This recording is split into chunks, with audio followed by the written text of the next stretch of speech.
ترکیب فوق‌العاده شور و شیرین که خاص‌ترین خوراکی هستش که توی اصفهان میتونید حتما میل کنید.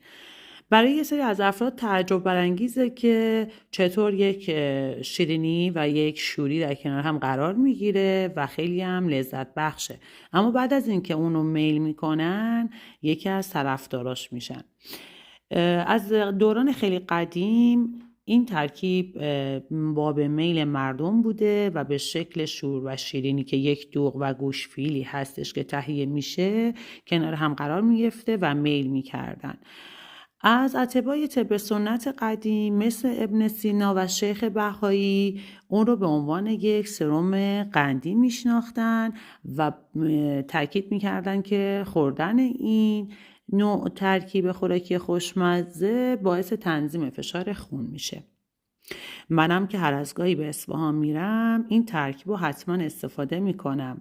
خود مردم هم جزء یکی از خوراکی هایی هست که میل میکنن و حالا هر هفته از این ترکیب خرید میکنن، میل میکنن و شاید برای پذیرایی حتی استفاده میکنن.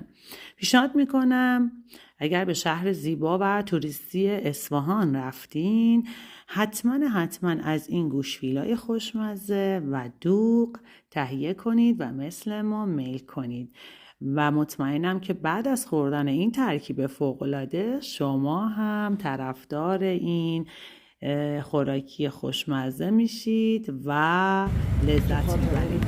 نوش جونتون.